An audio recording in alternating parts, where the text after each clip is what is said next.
Boa noite a todos, boa noite aí a vocês que acompanham o nosso trabalho pelas redes sociais.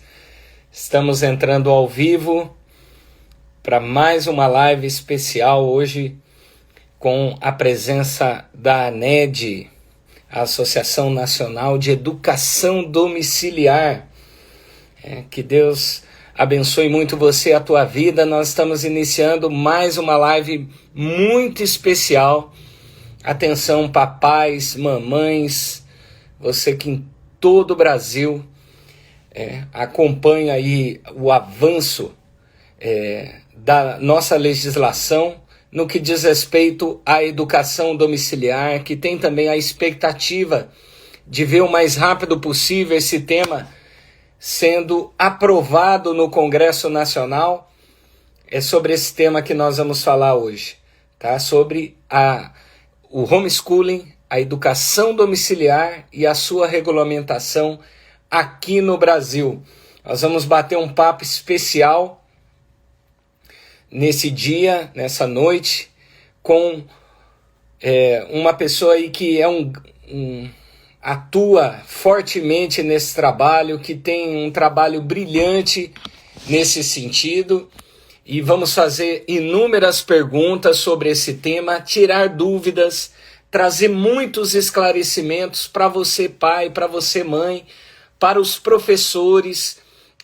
Às vezes esse projeto de lei ele traz aí também muitas críticas por falta de conhecimento. E nós vamos trazer todos esses esclarecimentos aqui hoje para vocês com o nosso convidado, que é o Rick Dias. Ele é pai, educador, presidente da ANED. Nós já vamos convidar a Associação Nacional de Educação Domiciliar para participar conosco, com o nosso convidado, Rick Dias. Boa noite, Rick. Tudo bem? Boa noite, deputado Diego Garcia. É uma alegria, né, poder estar aqui. Quero cumprimentá-lo e lhe dizer assim, ontem eu estava conversando com um vereador, autor de um projeto de lei para regulamentar o homeschooling, e ele me perguntava sobre você, e eu quero dizer aqui para as famílias educadoras que estão nos assistindo, da minha gratidão, porque seu gabinete é um dos gabinetes que sempre esteve aberto para o homeschooling. Desde 2012, 2013, os anos que eu comecei a atuar intensamente no Congresso Nacional, né, e eu tenho gratidão por isso, porque foram essas portas que foram sendo abertas no Parlamento que nos possibilitaram também chegar onde a gente chegou. E eu posso ter muitos defeitos, mas eu não sou ingrato, e eu quero que as pessoas saibam, né, que você sempre nos apoiou, sempre estendeu a mão, seus assessores, né? Quem me conhece de perto sabe que eu não jogo confete, mas quando eu tenho uma oportunidade de falar das pessoas que têm nos defendido no parlamento, eu falo, tá? E eu queria demonstrar aqui em nome das famílias educadoras a nossa gratidão por isso. Obrigado, Rick. Eu agradeço.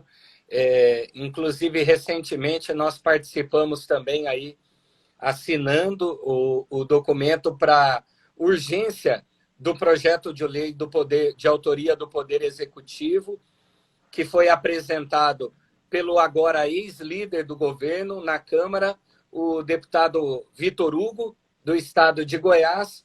Nós assinamos conjuntamente e ainda me recordo que na reunião com os vice-líderes e os demais líderes do Congresso, eu, a deputada também Carolina de Tone, que dedica muito nessa pauta, que somos vice-líderes, pontuamos aí nossas observações sobre a importância dessa pauta, e o presidente Jair Bolsonaro tem isso também como uma prioridade. É claro que a aprovação de uma matéria como essa não depende do presidente. Se dependesse dele, já teria isso sido aprovado já nos primeiros 100 dias ali de governo, porque era uma das metas do governo do presidente Jair Bolsonaro também. Mas nós estamos trabalhando nesse sentido. Tem um requerimento de urgência. Agora, essa discussão não começou hoje. Como você bem disse, né, Rick? Nós já chegamos e tivemos até alguns momentos de que quase conseguimos a aprovação na Comissão de Educação, né?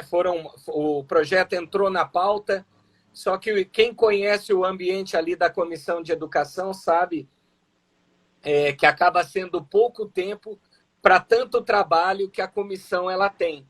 E por conta também da obstrução, nós não conseguimos votar naquele momento o projeto de lei. Então, uma discussão que já está aí desde 2012, 7 anos, né, Rick? 7 anos aí de trabalho que vocês estão dedicando bastante sobre esse tema. E eu gostaria, Rick, né, como deputado federal, representando o estado do Paraná, você também, com essa liderança que tem a nível nacional, que primeiro de tudo, né, que você se apresentasse para todo mundo que nos acompanha e que me segue também nas minhas redes, e dissesse como que começou, né, como que o Rick Dias chegou ao conhecimento aí da educação domiciliar e começou todo esse trabalho maravilhoso que permite que milhares de famílias hoje façam uso também dos materiais que estão disponíveis, inclusive a minha, tá, Rick?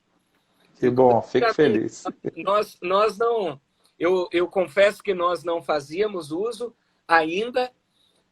Nossos filhos estão matriculados na escola, mas por ocasião aí da pandemia, o material didático que eles estão usando aqui na nossa casa não é o da escola, é o material que está disponível aí para as famílias educadoras. Então, nós temos utilizado aí também esse método para o processo agora de alfabetização também dos nossos filhos. Rick, mas se apresenta, fala um pouco mais do teu trabalho e eu, como deputado federal do Paraná, fico muito feliz, né, de acompanhar, de poder sempre que você está na Câmara dos Deputados, também estar junto com você e quero que todas as famílias educadoras saibam que podem contar sim com o deputado Diego Garcia no apoio aí dessa pauta, tanto para a aprovação da lei como para ações futuras também. Maravilha, Diego. Então, muita gente que está nos assistindo já conhece um pouco da nossa história, mas também tem muita gente que não conhece ainda. Eu vou tentar fazer um resumo muito breve, muito objetivo, porque a gente tem muita coisa para conversar hoje. Mas eu quero dizer às famílias educadoras, dar o meu boa noite, àqueles que estão nos assistindo, que conhecem, que não conhecem o homeschooling, que querem saber. Eu espero que você saia dessa live hoje sabendo um pouco mais, entendendo um pouco mais. E principalmente, quero dizer que ninguém tem obrigação de gostar do homeschooling, de optar pelo homeschooling.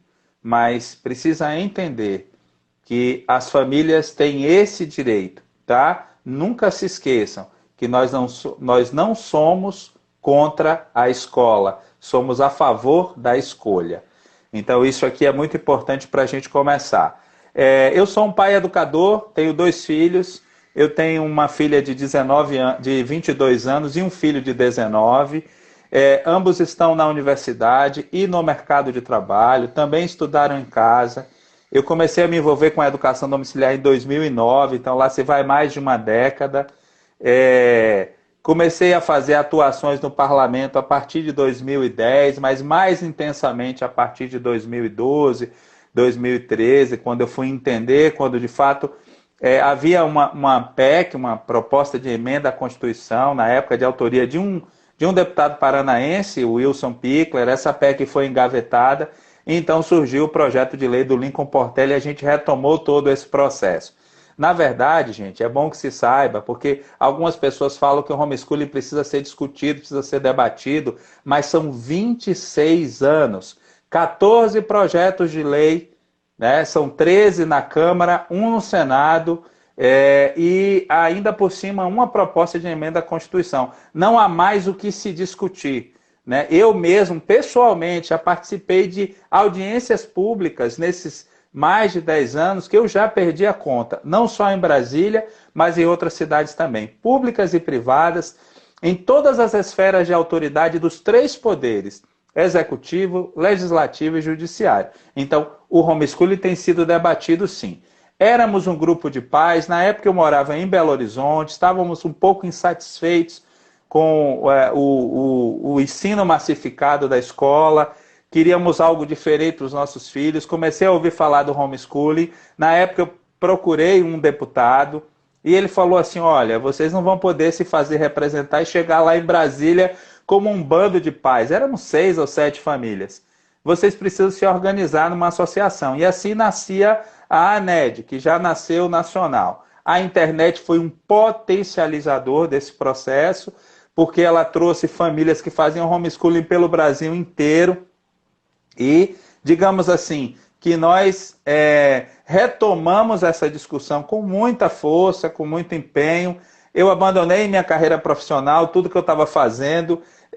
Meus amigos católicos falam que isso é um apostolado, meus amigos evangélicos falam que isso é uma missão, né? E, de fato, as duas coisas acabam sendo a mesma coisa, mas eu me sinto, de certa forma, muito privilegiado por estar onde eu estou, ter o apoio das pessoas hoje que reconhecem essa importância, esse trabalho, embora eu me sinta como alguém que está abrindo uma trilha, sabe? Uma picada no mato. Eu espero que pessoas muito mais competentes do que eu venham atrás de mim e abram uma estrada e outras pavimentem essa estrada e sinalizem para que outras possam rodar macio no futuro. Essa é a minha expectativa. E quando eu falei dos meus filhos, é porque eu não sou um teórico da causa, né? Eu pratiquei educação domiciliar dá certo, ela funciona sim, é uma opção, uma modalidade de educação, assim como a educação escolar, assim como a educação à distância. No decorrer dessa live, com certeza vocês vão saber, mas quando eu falo de ser um pai educador, é que eu me sinto respaldado para falar de uma coisa que não é uma teoria distante, que eu conheço, que eu ouvi falar, mas que eu sei que funciona como pai. Eu fico muito feliz de ver meus filhos sociáveis, felizes, trabalhando, estudando. A minha filha é professora de inglês, ela montou um curso de inglês, onde ela dá aula de inglês online. Ela inclusive, também dá aula de português para estrangeiros e dá aula de inglês para filhos de estrangeiros, para filhos de brasileiros que moram em outro país e pretendem voltar ao Brasil um dia e gostaria que os filhos aprendessem português. Então, assim, meu filho trabalha na área de ciência de dados, também está na universidade, trabalha numa empresa e, assim, eu quero dizer que eles não são superdotados, eles não têm o QI maior do que o de nenhum outro jovem, são jovens normais, foram crianças, vamos usar essa expressão, normais, como qualquer outra criança. E eu estou muito feliz porque o homeschooling está aí disponível para quem quiser. Que bom, viu, Rick? Eu quero me colocar à disposição também, né, de todas as famílias educadoras que já estão participando e assistindo essa live nesse momento, e as que ainda irão assistir, coloco o meu gabinete à disposição, assim como o Rick no início falou, né, que sempre teve as portas abertas do nosso gabinete. Tenha certeza, Rick, que todas as famílias educadoras do Brasil que quiserem nos procurar, que quiserem dar ideias, sugestões, nós estamos inteiramente à disposição. É só me procurar, Diego Garcia, pode me chamar aí pelas redes sociais, inbox, que nós já começamos a conversar também com todos vocês. Essa é uma pauta extremamente importante e é importante também a gente deixar claro aqui para o pessoal, para quem ainda não está familiarizado, né, Rick, com esse tema, que está chegando agora e que não conhece ainda muito sobre esse assunto, que a educação domiciliar ela não é uma opção contra a escola e nem um modelo obrigatório. Muitas vezes as pessoas elas ficam pensando que a educação domiciliar vai substituir a escola. E não é isso. E também tem que todo mundo vai ser agora obrigado a fazer esse tipo de modalidade da educação domiciliar. E não é isso. Você não vê nenhum pai educador, nenhuma mãe educadora falando isso em momento algum. Isso é uma falácia daqueles que o tempo todo se opõem ao avanço desse projeto de lei lá na Câmara. É o discurso fácil, que é utilizado o tempo todo para tentar combater o projeto de lei, e uma tentativa também muito mal elaborada e feita de tentar jogar a classe dos professores contra as famílias educadoras. E não é isso, muito pelo contrário. Nós sabemos também que os professores também contribuem muito e ajudam muito, inclusive, nesse processo de formação e de educação dos filhos. E eu gostaria até, Rick, que você reforçasse e falasse um pouco mais, esclarecendo para a população sobre isso, que não é substituição do professor. Na verdade, na maioria das opções de educação domiciliar, o professor continua presente, ele continua ali participando de todo esse processo, seja como tutor, seja como orientador educacional, seja como ainda elaborador de conteúdos, até mesmo também como consultor para a família educadora. Não é isso, Rick? Isso mesmo. É muito importante você ter colocado essa questão, porque ultimamente isso tem estado muito em voga.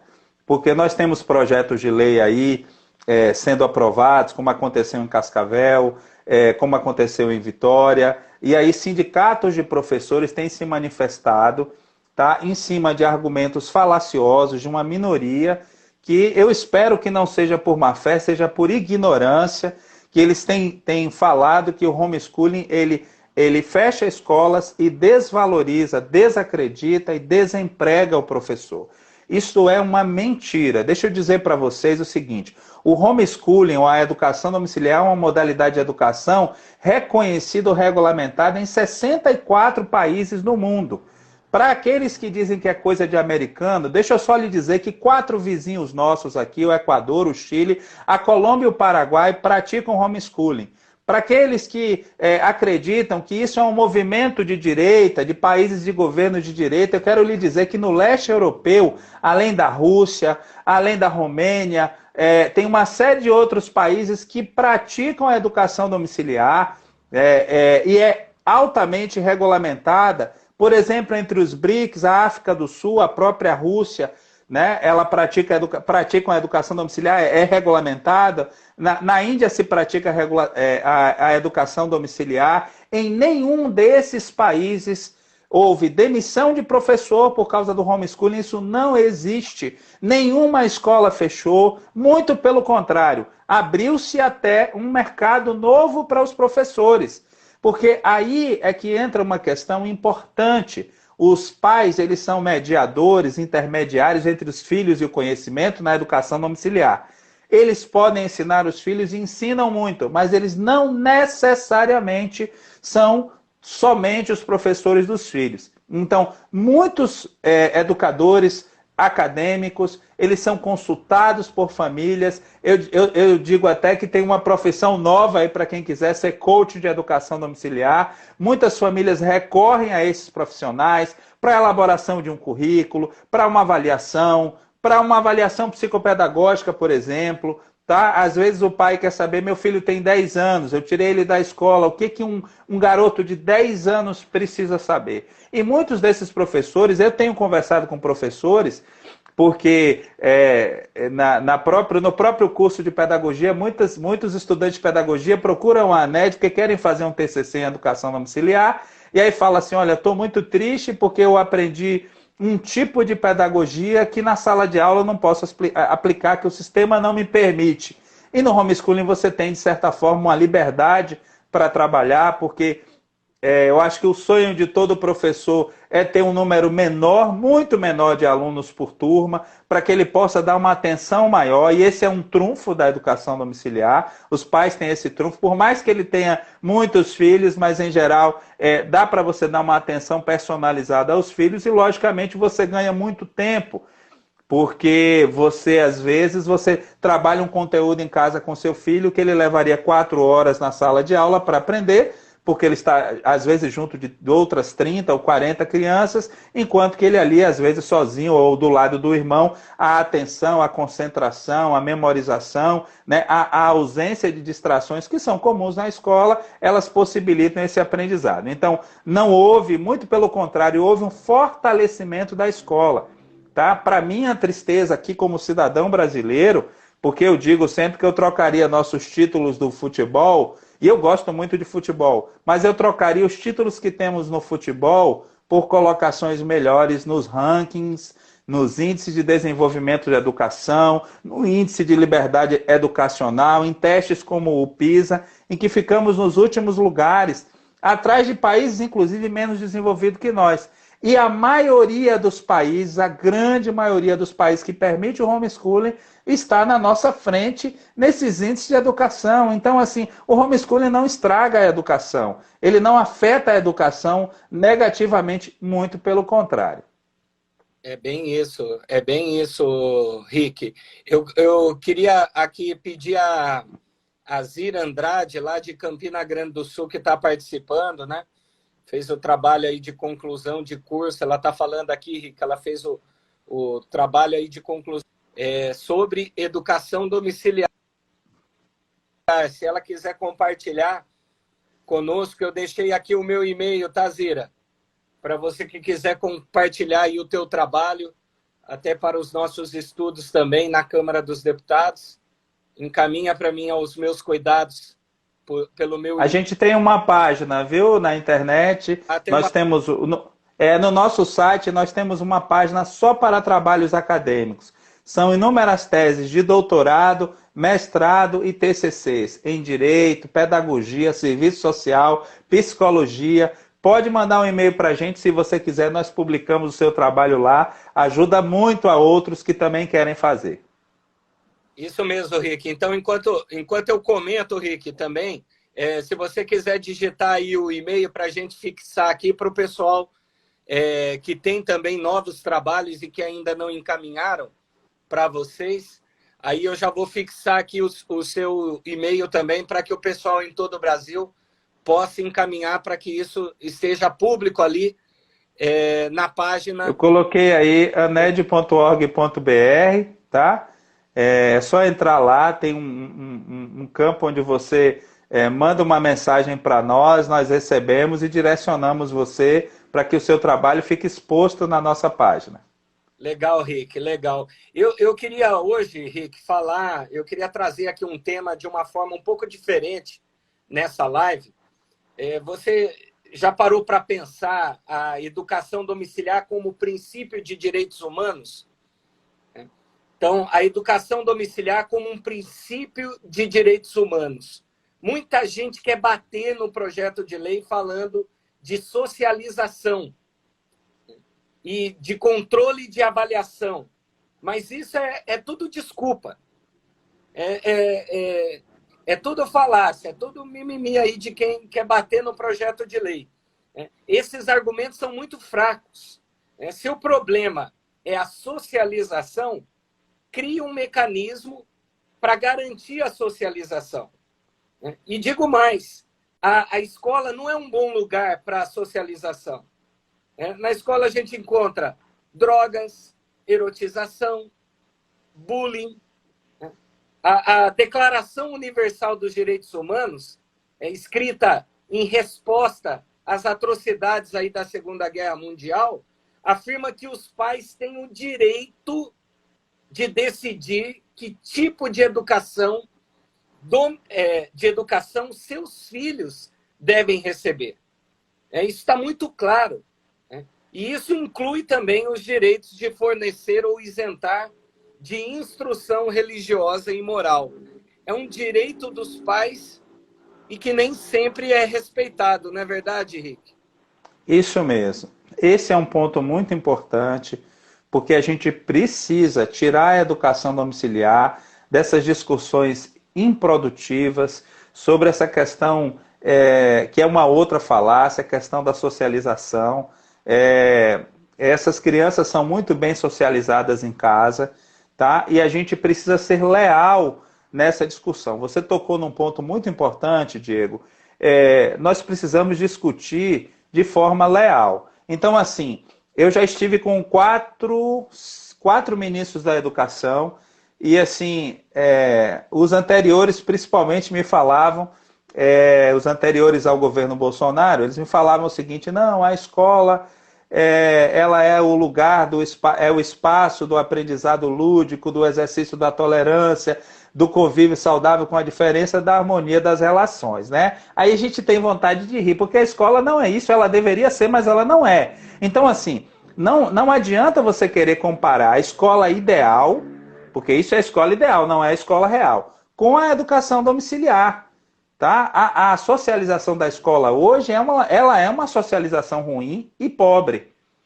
Isso que você colocou é muito importante a gente entender. Então vamos discutir, vamos mostrar qual é a escola real e que 25% dos pais que tiram os filhos da escola no Brasil tiram por causa da má socialização escolar. Então isso é importante a gente colocar. E essa questão dos direitos humanos, respondendo aí a segunda parte da tua colocação, ela é importante porque está muito claro, o que você citou aí é o artigo 26 da Declaração Universal de Direitos Humanos, que diz assim: os pais têm prioridade no direito de escolha do gênero de instrução a ser ministrado aos seus filhos.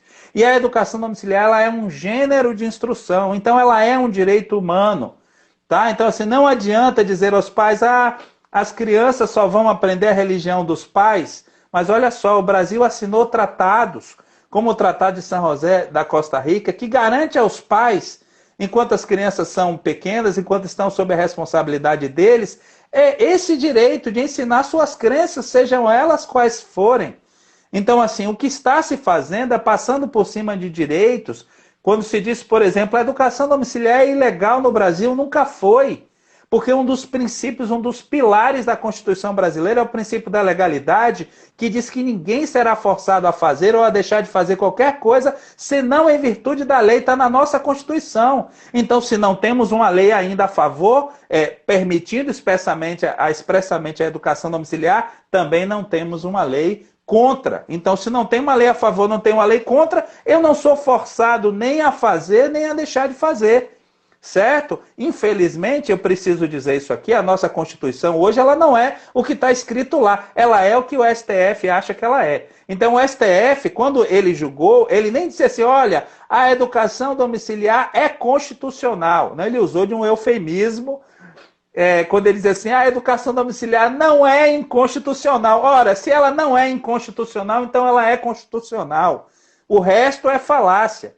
Para mim, o resto é falácia, mas ok. Nós respeitamos a decisão do Supremo e voltamos ao parlamento, porque eles disseram: tá bom, para que esse direito seja garantido, nem precisaria de lei, mas precisa de lei? Vamos lá, a gente está aqui conversando, a gente está buscando o parlamento para a gente conversar. Se a gente quisesse hoje o homeschooling é um movimento imparável. Esses pais para trás. Então, assim, socialização, isso aí já foi. A discussão agora não é nem se vamos regulamentar, mas quando. É isso. É verdade, Rick. E você falou sobre legislação, né? E eu particularmente, estou aprendendo muito com você hoje nessa live também. Não sabia que há mais de 20 anos esse tema já é discutido no Congresso Nacional. É uma informação nova para mim, né? Eu sabia da tramitação aí desde 2012, mas não que já existiu outros projetos de lei em sintonia nessa direção também. E a partir disso, dessas iniciativas a nível federal, surgiram também, né, Rick, várias iniciativas a nível municipal. E nós tivemos e recebemos aí uma notícia maravilhosa, que foi a aprovação de um projeto de lei na cidade de Cascavel, a sua cidade, né, Rick? Eu tenho aí muitos amigos em Cascavel, muita gente que acompanha o meu trabalho. Deixar desde já aqui o meu forte abraço a todos, muitos eleitores aí que acompanham o nosso trabalho.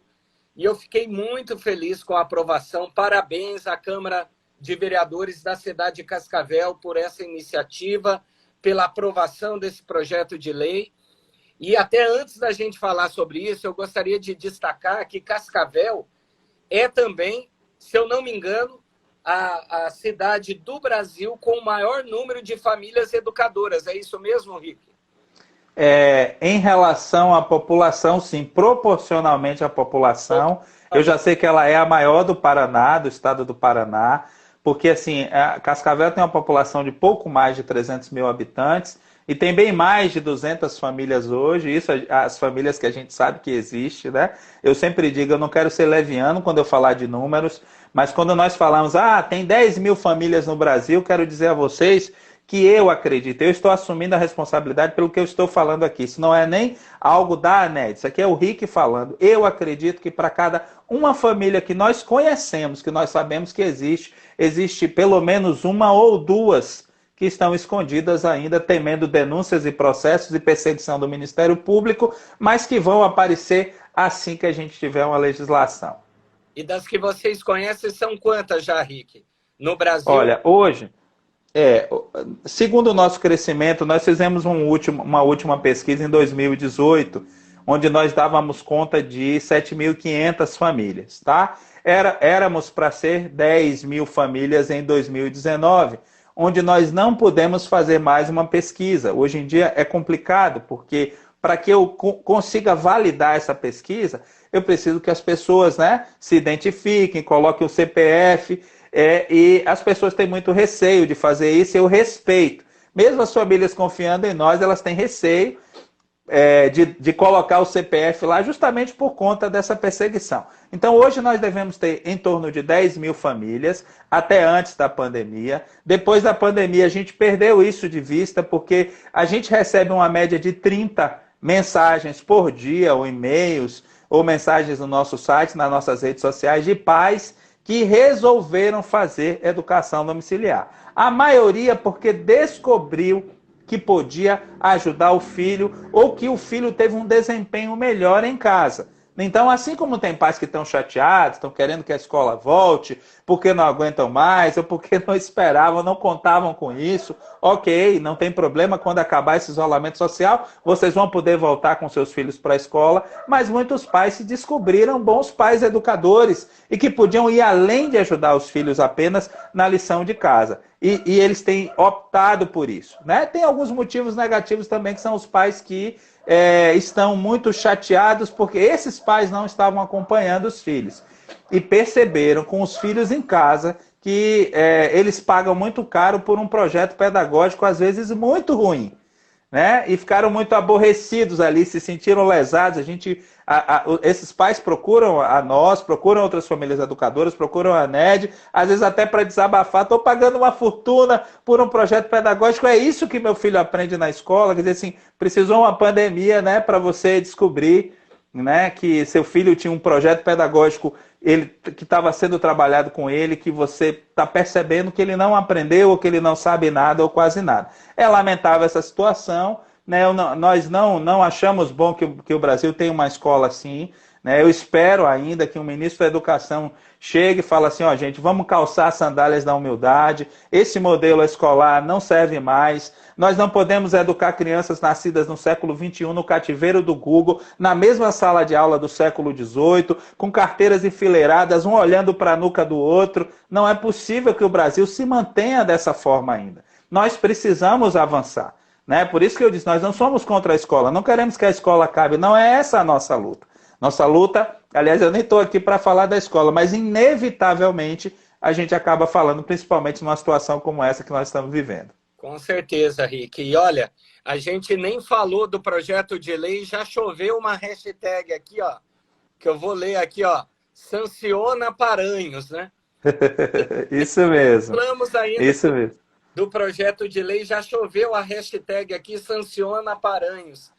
Será que essa live vai chegar ao conhecimento aí do nosso prefeito Paranhos? Será que ele vai ouvir aí um deputado federal com mais de 2.775 votos na cidade, com representação em 394 municípios do Paraná? Sanciona Paranhos, seja corajoso, ousado, audacioso, seja o primeiro prefeito do Brasil, a, de fato, combater essa posição vexatória que o Brasil ocupa hoje como 58º na posição do ranking de liberdade educacional. Seja corajoso, Paranhos, ao sancionar essa lei em favor da família, em favor das famílias, em resposta a tudo isso que nós estamos vendo no dia a dia. O Rick falou a posição pessoal dele, e eu quero falar agora a minha posição pessoal com relação a esses últimos comentários que você fez, Rick, na tua fala, né, com relação a essa descoberta de muitas famílias com relação à educação domiciliar e com relação às suas habilidades pessoais também, de que, opa, o que o meu filho estava recebendo em sala de aula, e até mesmo filhos de pais que estavam em escolas particulares, eu não estou falando aqui nem da escola pública, tá, Rick? Eu estou falando de pais que vêm nos confidenciar da insatisfação com o conteúdo ao descobrirem agora na pandemia, descobriram qual o conteúdo que os filhos estavam recebendo dentro da sala de aula, né? E a vontade para nós pais é, de fato, né, de se descabelar e de saber que, em muitos casos, muitos pais gastando e investindo muito dinheiro para pouquíssimo resultado. E sendo que os instrumentos que nós temos através aí da educação domiciliar, os resultados vêm muito rápido. Nós vamos falar ainda disso aqui na live, mas eu reforço, o projeto de lei foi aprovado na cidade de Cascavel, e eu tenho certeza que a partir dessa iniciativa agora, várias outras cidades, projetos semelhantes deverão tramitar com celeridade.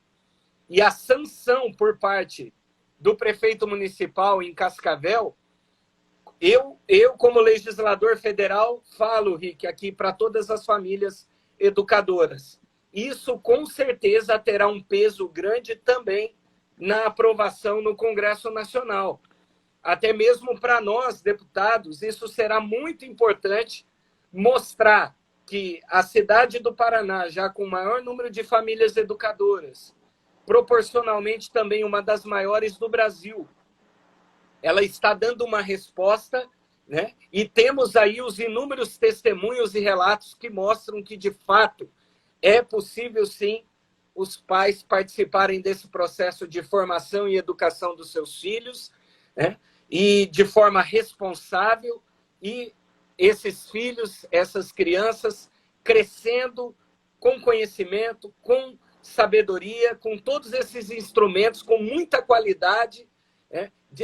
Indo na contramão de todas essas falácias que são levantadas contra o projeto de lei. Então, prefeito Paranhos, da cidade de Cascavel, sancione essa lei, dê essa resposta à população da cidade, da sua cidade de Cascavel, seja o primeiro prefeito do Brasil a reconhecer um direito natural da família e atuando como diz a nossa Constituição, né, de forma subsidiária na educação das futuras gerações. Com certeza isso vai ser uma grande vitória para as famílias educadoras se acontecer, não é verdade, Ike? Com certeza, eu acho que o prefeito Leonardo Paranhos vai fazer história, se ele vier a sancionar, eu espero que sim. É importante também a gente falar, Diego, você falou uma coisa muito legal, tem pessoas que falam muito, se opõem ao homeschooling, mas falam muito das minorias, né? Nós somos uma minoria que precisamos ser observados. Então, quando eu disse anteriormente que o homeschooling, a educação domiciliar, ela não tira o emprego do professor, porque assim, o país que mais tem alunos em educação domiciliar no mundo, os Estados Unidos. Aí você soma aí 2,5 milhões de alunos em homeschool para uma população na educação básica americana de 77 milhões de estudantes. Isso aí dá o quê? 3, 4%? Nem isso. Tá? Hoje, se um dia nós chegarmos a 250 mil famílias, em torno de 500 mil estudantes, numa média de 2 filhos por família, nós vamos chegar a 1% da população estudantil brasileira na educação básica. Isso não tira emprego de professor, isso não fecha escola, isso não tem esse tipo de poder. Então, assim, até do ponto de vista dos números, porque nós somos passionais, os números são frios, né? Contra os números a gente não pode argumentar. Então é importante a gente entender que a gente precisa virar esse jogo, a gente precisa se modernizar, as crianças são diferentes, o mundo mudou muito, muita coisa mudou. Olha só, a gente está fazendo uma transmissão ao vivo por um aparelho de telefone. A gente nem utiliza mais a palavra telefone. O telefone da época que o Graham inventou para hoje é uma mudança absurda.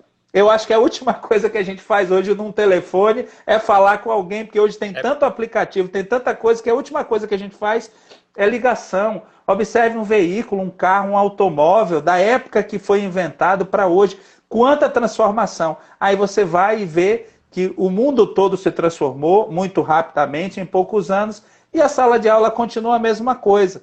Então, assim, a gente precisa entender que cada criança é única. Você não pode pegar todo mundo, colocar dentro de um prédio e dizer assim, olha, isso aqui é uma instituição absoluta, é para todos. Isso não existe e nunca existiu. Inclusive, os grandes autores que os opositores do homeschooling defendem, eles falam sobre hoje nós vivemos um mundo pós-moderno, tudo é relativo.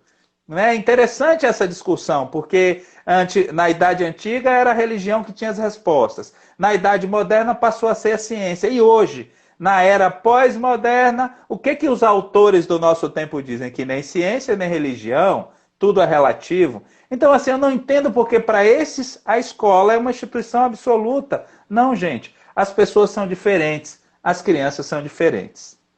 Com certeza, Rick, com certeza. E nós estamos agora nesse momento também. É muito importante que as famílias educadoras saibam como que está a tramitação do projeto de lei lá na Câmara dos Deputados, né? Nós temos o PL 2401 de 2019, que é a iniciativa aí do Poder Executivo. Como eu falei no início da live, né, Rick, uma das metas dos 100 dias do presidente Jair Bolsonaro, entre elas se incluía também a pauta aí da educação domiciliar, a aprovação da educação domiciliar pelo Congresso Nacional. Como eu disse, obviamente, a iniciativa ela foi feita pelo Poder Executivo, mas até agora ela aguarda para deliberação e votação do Congresso Nacional. Esse projeto 2401 de 2019, ele foi apensado ao PL 3179 de 2012, que já tramitava na Comissão de Educação, e inclusive, como eu falei no início da live, né, por alguns momentos nós chegamos a quase votar o projeto na legislatura passada, na Comissão de Educação, com um parecer favorável da deputada professora Dorinha, um parecer pela aprovação do projeto. E, infelizmente, por vários motivos, o projeto não foi à pauta, outros projetos foram sendo apensados e foi aí criada uma comissão especial, que até hoje ela ainda não foi instalada, infelizmente, mas foi criada uma comissão especial que, após a sua instalação, estaria debatendo e discutindo o tema. Agora, é emergente, é uma situação... para ontem a aprovação desse projeto. Como o Rick colocou aqui no início da live, nós não temos mais o que discutir. O Congresso já está discutindo há mais de 20 anos essa pauta e esse tema. E é uma realidade também, eu gostaria que, se em algum momento, Rick, você puder falar daquilo que está presente em outros países do mundo. Mas minha esposa, por exemplo, ela tem familiares em outros países que já utilizam isso, algo muito comum já em outros países, mas infelizmente o Brasil continua querendo ainda inventar a roda, né? Então, exatamente. Infelizmente, nós continuamos ainda vivendo esse retrocesso no que diz respeito à educação. E tem ainda aqueles mais radicais que ainda defendem, acham que está tudo normal, está tudo certo e que deveria, sim, continuar do jeito que está, mesmo com os péssimos resultados que o Rick já colocou aqui sobre sobre a educação no nosso país. Agora, nesse momento, Rick, o que foi feito? O líder do governo, à época, o Major Vitor Hugo, ele apresentou um requerimento, que é o 1952 de 2020. Ele conseguiu a maioria, o número suficiente de deputados para conseguir apresentar a urgência desse projeto. Então, agora, famílias educadoras, esse projeto ele está nas mãos do presidente Rodrigo Maia. É o presidente Rodrigo Maia que, a qualquer momento, pode, sim, colocar essa matéria, colocar essa pauta na discussão, na pauta de votação e discussão da Câmara dos Deputados. E eu não tenho dúvida que, no momento em que nós estamos vivendo, que centenas e centenas de famílias descobriram a educação domiciliar, nesse momento de pandemia também, e que estão se amparando aí nos materiais que existem disponíveis no nosso país. É fundamental a aprovação desse projeto de lei para trazer também segurança jurídica para essas famílias que talvez estão aplicando o método, mas como o Rick disse, por medo até, ainda não se manifestaram e se posicionaram. Agora, nós sabemos a importância e nós sabemos também quão grandes são os resultados que as famílias estão obtendo junto aos seus filhos. Inclusive, né, Rick, deixar claro também que educação domiciliar não é como muitas escolas estão fazendo agora na pandemia, né? Colocando crianças por 2, 3, 4 horas atrás de um computador. Eu gostaria que você falasse isso. Né? Educação muito bom. Não tem nada a ver com isso, com esses métodos que muitas escolas no nosso país, escolas públicas também, estão utilizando nesse momento. Então, é muito importante, famílias educadoras, essa mobilização agora também, cobrando seus representantes em todo o Brasil, para que o presidente Rodrigo Maia coloque para votação esse requerimento de urgência, o 1952 de 2020, para aprovação do PL aí do Poder Executivo, de iniciativa do Poder Executivo, que trata da regulamentação da educação domiciliar no nosso país. Não é isso, Rick? Isso mesmo. Você falou aí 3 coisas muito importantes. Eu queria defender aqui, não especificamente o presidente da República, mas defender a verdade. Algumas pessoas tentaram colocar que o homeschooling seria uma invenção do Bolsonaro, e até houve um burburinho sobre essa questão ser algo obrigatório. Isso você falou no início da live, o homeschooling é uma opção. Tá? A escola vai continuar existindo e você que manda seus filhos para a escola, eu quero dizer que quando o homeschooling for aprovado, for regulamentado no Brasil, você também vai ter liberdade. Você vai continuar mandando seu filho para a escola, mas agora não mais porque você é obrigado, porque você tem opção. Então, assim, eu quero dizer o seguinte, o homeschooling, a ideia do homeschooling, ela não teve origem no Palácio do Planalto, não foi uma ideia de Bolsonaro, tá? Nesse sentido, não. Por que eu preciso dizer isso? Porque o primeiro projeto de lei no Brasil apresentado em prol do homeschooling do deputado João Teixeira foi em 1994, então lá se vão 26 anos, certo? De lá para cá, como eu disse, 13, 14 projetos de lei e uma PEC, ok? Então, assim, o que o presidente fez? Porque desde a época que a Dilma Rousseff era presidente, quando nós começamos a atuar no parlamento, nós buscamos no Poder Executivo apoio. Depois ela sofreu um impeachment, nós buscamos junto ao governo Temer também uma medida provisória, naquele resto de governo ali, naqueles 2 anos e pouco que o Temer ficou. Quando o Temer saiu, o Bolsonaro foi eleito, ainda na época da transição, nós fomos lá porque nós já conhecíamos o deputado, na época, o deputado Jair Messias Bolsonaro, e que ele apoiava o homeschooling, ele fez esse compromisso. Agora, eu quero dizer a vocês que o Poder Executivo tem suas limitações, né? Então, assim, hoje está na mão do presidente Rodrigo Maia, a gente espera que ele tenha, claro, o bom senso de perceber que essa é uma pauta importante, que isso urge, que essa discussão ela já passou, que a gente precisa avançar e aprovar isso. E a outra questão que foi colocada é a questão da pandemia. Olha, gente, homeschooling não é isolamento social. As famílias educadoras, as famílias que fazem homeschooling também estão sofrendo, porque os filhos também ficaram presos em casa. Porque homeschooling é ir ao supermercado com o filho. Você não sabe como o filho aprende no supermercado com você.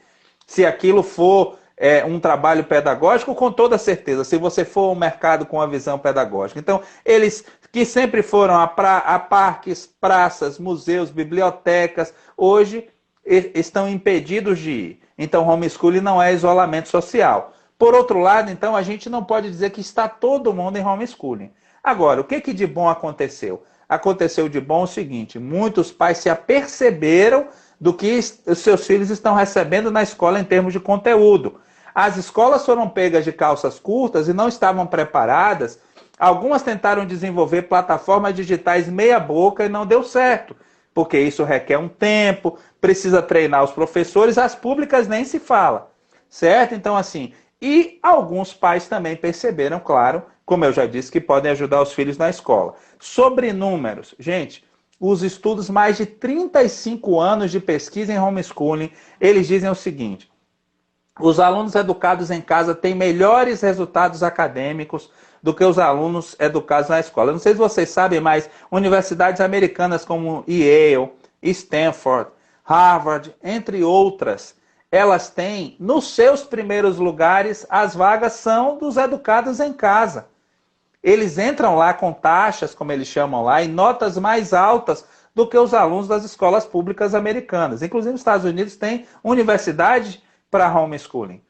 Talvez fosse melhor, Diego, eu trazer aqui a Juliana Lobar, brasileiríssima, trabalhou no escritório da Microsoft, é educada em casa, hoje trabalha no escritório do Google, é uma executiva do Google.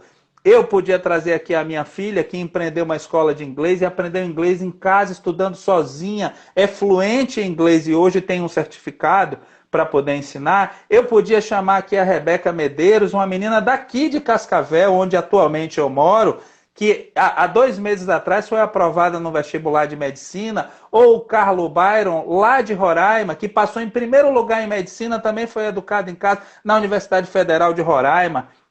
Eu podia chamar aqui uma série desses jovens que estão aí hoje, que foram educados em casa, não tem problema nenhum de socialização, estão muito bem, obrigado. Então, a gente precisa avançar. Os projetos estão lá pensados, o pedido de urgência, se for aceito, vai ser muito bom, porque vai logo para plenário e a gente pode ampliar essa discussão e sairmos, se Deus quiser, dessa situação, desse limbo jurídico no qual as famílias foram colocadas desde setembro de 2018, quando o STF declarou que não é inconstitucional, mas precisa de lei.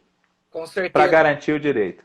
Com certeza. Infelizmente, Rick, o tempo aqui no Instagram, nós estamos chegando ao fim já, e teria aqui inúmeras perguntas ainda para fazer para você, mas eu gostaria que, se possível, rapidamente você falasse sobre esse método que está sendo utilizado agora por muitas famílias que estão desesperadas com as aulas online, enquanto as famílias educadoras estão muito felizes. E também as famílias que se descobriram dentro da educação domiciliar, nesse momento de pandemia, também estão muito felizes com os resultados que estão obtendo dentro de casa.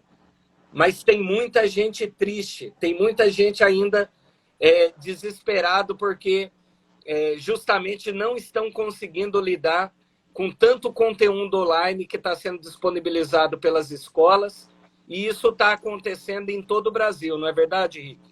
Isso mesmo. Então, assim, eu vou ser breve aqui, eu quero dar um conselho a você, você que tem seus filhos na escola, tá? Entenda o seguinte, a escola, ela fez parecer que o currículo é mais importante do que o aluno. O que é mais importante, o seu filho ou o currículo? Então tenha muito cuidado com isso. A educação brasileira, ela é muito conteudista. Você não sabe, mas países muito mais desenvolvidos que o Brasil, como a França, por exemplo, uma criança com 10 anos de idade, ela aprende a ler o francês, escrever, fazer contas e se comunicar adequadamente. Uma criança com 10 anos no Brasil, ela já viu uma série de conteúdos que cognitivamente, emocionalmente, ela ainda não está pronta para se deparar. Isso é até biológico. Pode perguntar o que eu estou falando a um pedagogo, a um psicopedagogo, a um educador, que ele vai lhe dizer sim, com toda certeza. Então, assim, olha, preste atenção nas habilidades dos seus filhos. Você sabe qual é o grande sucesso das famílias educadoras? É porque nós não trabalhamos ensinando nossos filhos a memorizar conteúdos. Isso não é educar. Você precisa ensinar seu filho a aprender. Quer um ponto de partida rápido? Ensine seu filho a ler de verdade. Leia com ele, leia para ele, deixe ele ler, ensine a ele a interpretar. E depois que ele aprender a ler, ensine a ele a escrever corretamente. Se seu filho dominar muito bem a linguagem, os códigos de linguagem, a língua portuguesa, você pode colocar ele diante de qualquer conteúdo que ele vai entender bem. Mas a gente não vai entender a explicação de um livro de química, de física, de biologia, de história, se a gente não sabe nem o nosso português. Tá? Mais da metade das crianças no segundo ano, resultado do PISA, viu? Não tem proficiência em leitura e nem em matemática. 38% dos estudantes universitários, dado do INAF, Instituto Nacional de Analfabetismo Funcional, são analfabetos funcionais. Um analfabeto funcional é aquele que lê, mas não entende o que leu. Ensine seu filho a ler.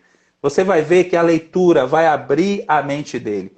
Tá? Se você quer um ponto de partida, claro que esse assunto é muito mais complexo, então estou lhe dando um norte. Aproveite esse tempo com seu filho.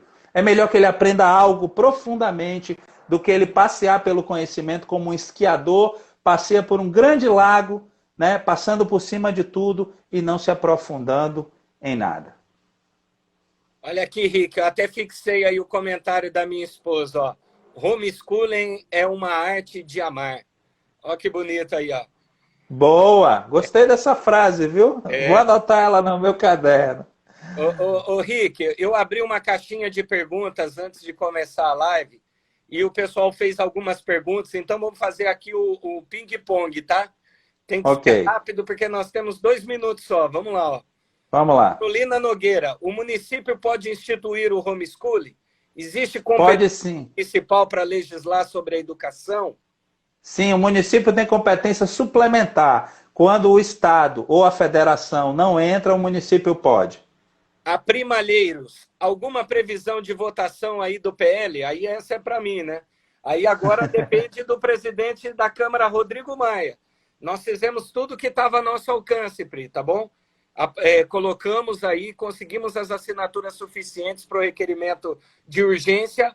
Agora o presidente da Câmara precisa colocar essa urgência na pauta ali para votação. E aí nós podemos deliberar e esse projeto já vai diretamente para o Senado Federal. Então é a hora de mobilizar todo o Brasil aí para aprovação do PL aí da educação domiciliar. Outras perguntas, Rick. Quais são os principais benefícios da educação domiciliar, Rick?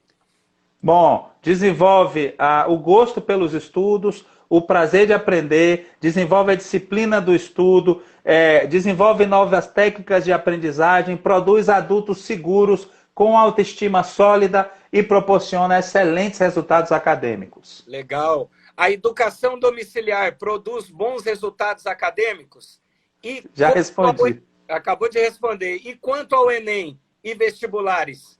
Como que vai... Bom, é o seguinte, como é que faz para fazer? Hoje, meus filhos e todos os homeschoolers fazem isso. Aos 15 anos, você coloca seu filho para fazer as provas de um supletivo ou do ENSEJA do ensino fundamental. Aos 18 anos, coloca ele para fazer as provas de um supletivo, público ou privado, ou do ENSEJA do ensino médio, para que seu filho obtenha o certificado de conclusão do ensino fundamental, do ensino médio, assim ele possa fazer ENEM, vestibulares, concurso público, o que ele quiser. Rick, como que é a experiência em outras nações? É fantástica, né? Essas nações estão à frente do Brasil, são 64 países, em todos os continentes e de regimes de governo diversos. O homeschooling, eu já disse, esses alunos de homeschooling eles acabam entrando, quando querem, em universidades na frente com notas melhores do que aqueles que estão nas escolas. Rick, para encerrar, e se uma família desestruturada ou economicamente miserável desejar fazer educação domiciliar? Bom, essa é uma pergunta mais complexa. Normalmente, uma família desestruturada não se interessa pelo homeschooling. Uma família miserável economicamente que está pensando em comer, e às vezes a criança vai para a escola por causa da merenda, ela também não se interessa pelo homeschooling. Não há, a gente não tem registro nenhum disso. Tá? É bom que se entenda. E a gente não pode deixar de dar o direito porque tem uma família abusadora, uma família desestruturada que se quer. A mesma coisa que eu dissesse a você, então não vamos dar mais carteira de habilitação a ninguém, porque sempre vai ter um bêbado atrás de um volante, alguém dirigindo e teclando ou falando no celular, e aí provocando acidente, matando pessoas. Então, por causa disso, a gente não vai dar carteira de habilitação a ninguém. O princípio é o mesmo. A gente não pode deixar de dar o direito por causa do infrator. A gente continuar punindo o infrator. O Estado precisa continuar identificando e punindo. Mas você não pode deixar de dar o direito a quem quer e pode fazer. Rick, para quem quiser falar com você, falar com a ANED, as famílias que nós citamos aqui que estão desesperadas agora nessa pandemia, o que podem fazer, qual a forma mais fácil de contactar e de falar com vocês? Bom, pode ser através do nosso site aned.org.br ou através do contato@aned.org.br. ANED. A de associação, N de nacional, E de educação e D de domiciliar. Tá? aned.org.br, você vai ver lá que é fácil entrar em contato conosco. Então entre em contato, faça a sua pergunta, tire sua dúvida. Nós estamos à sua disposição. Legal, legal. Eu vou pedir para o pessoal da equipe que está acompanhando deixar aqui as redes sociais onde você vai poder rever essa live maravilhosa com o Rick. Rick, eu não sei nem como te agradecer, né, por a sua disponibilidade em participar conosco. Eu fiz, Rick, a minha parte, estou fazendo tanto no Congresso como nessa situação específica também aí em Cascavel. Eu entendo que é extremamente crucial a sanção aí pelo prefeito Paranhos. Então, encaminhei a ele um ofício, você deve ter cópia já desse documento também aí, solicitando para que o mesmo, e explicando ali no ofício, a importância da sanção desse projeto de lei. Estamos na expectativa e vamos comemorar muito se isso acontecer agora nos próximos dias. Prefeito Paranhos, sanciona aí a lei. Tá? Muito obrigado, viu, Rick, pela tua participação, e quero dizer para você o seguinte, Rick. Eu acredito, tenho muita fé em Deus, sou um homem de fé, acredito muito em Deus, e eu não sei por qual razão, mas aconteceu um milagre hoje nessa live aqui, que nós conseguimos passar 1 hora no Instagram. Isso nunca aconteceu comigo, sempre caía. Que maravilha! Mas é porque a causa é nobre, a causa ela é maravilhosa, e essa live vai ficar salva aqui no Instagram, na minha página no Facebook, e você vai poder rever tudo lá no meu canal no YouTube, Diego Garcia PR. Se inscreva lá no meu canal, ative o sininho de notificação, e qualquer novidade sobre a tramitação disso no Congresso Nacional, nós vamos estar informando todos vocês pelas minhas redes sociais. O Instagram é Diego Garcia Paraná, sem acento. E o Facebook, Twitter e o YouTube é Diego Garcia PR.